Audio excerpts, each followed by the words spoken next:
Bonjour. Aujourd'hui, nous allons voir l'expression « en faire tout un fromage ». Cette expression signifie exagérer à l'extrême une difficulté.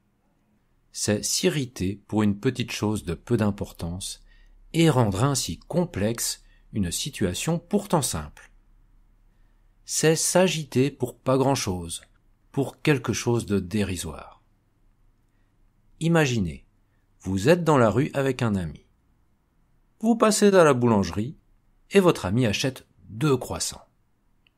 En sortant, il se rend compte que le boulanger a oublié de lui rendre 2 centimes d'euros. Et 2 centimes d'euros, c'est presque rien, c'est très peu d'argent. Par contre, vous voyez que votre ami s'énerve, qu'il commence à dire que c'est scandaleux, qu'il a été volé de ces 2 centimes par ce boulanger indélicat. Eh bien, mes chers amis, c'est à ce moment-là que vous pouvez lui dire calmement « Allons, tu ne vas pas en faire tout un fromage pour ça. Pour 2 centimes d'euros. Le boulanger n'a sûrement pas voulu te voler.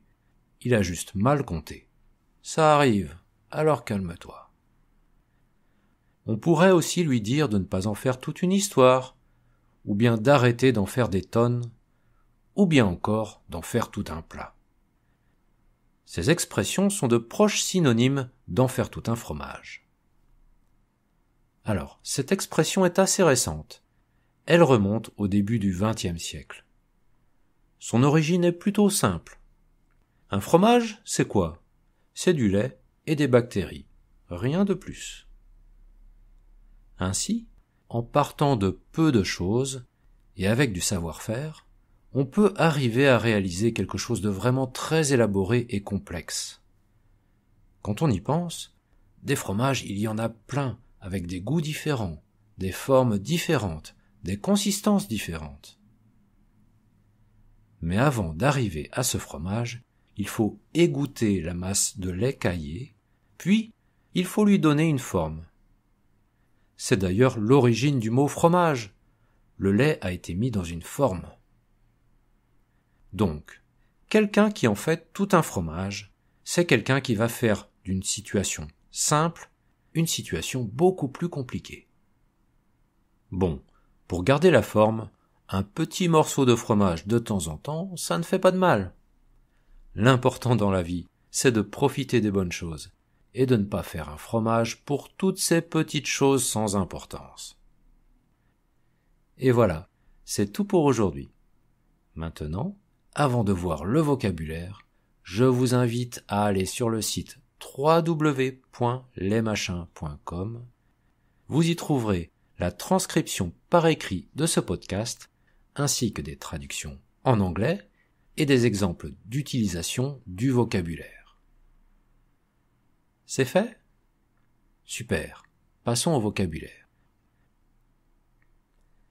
S'irriter. Un exemple pour ce verbe. Il s'irrite rapidement s'il n'obtient pas ce qu'il veut. Rendre quelqu'un ou quelque chose suivi d'un adjectif. Un exemple. Ce beau temps me rend joyeux. S'agiter. Un exemple pour ce verbe. Les clients commencent à s'agiter car ils n'aiment pas attendre longtemps aux caisses. Pas grand-chose. Un exemple. Je ne sais pas grand-chose de la situation internationale. Dérisoire. Un exemple. Elle ne veut pas vendre ce meuble à un prix dérisoire car il a de la valeur. La boulangerie. Un exemple. J'ai acheté une baguette à la boulangerie. Se rendre compte. Un exemple pour ce verbe. Je me suis rendu compte ce matin que je suis allé au travail en chaussons. Le verbe rendre, mais cette fois-ci dans l'expression rendre la monnaie. Un exemple d'utilisation. Ce produit coûte 15 €. J'ai payé avec un billet de 20 € et le caissier m'a donc rendu 5 €. Voler. Un exemple. Les prix en magasin ne sont jamais les mêmes qu'à la caisse. Ce marchand vole visiblement ses clients. Indélicat. Au féminin, indélicate. Un exemple. Ma voisine a été victime d'un vendeur indélicat. Il lui a vendu des casseroles trouées. Allons. C'est une interjection. Voici un exemple. Allons, ce n'est pas grave. C'est juste une tasse de cassée. On en rachètera une autre. Une tonne. Un exemple. Cette voiture pèse environ 2 tonnes, non? Un plat. Un exemple d'utilisation. Il y a beaucoup de choix au menu. Je ne sais pas quel plat choisir. Proche. Un exemple. La pharmacie est proche d'ici. Remonter à. Un exemple. Cette histoire remonte à la Révolution française. Un goût. Un exemple d'utilisation. Ce fromage a beaucoup de goût, peut-être même trop. Une consistance. La consistance de ce gâteau au riz est un peu bizarre. Il a l'air très élastique.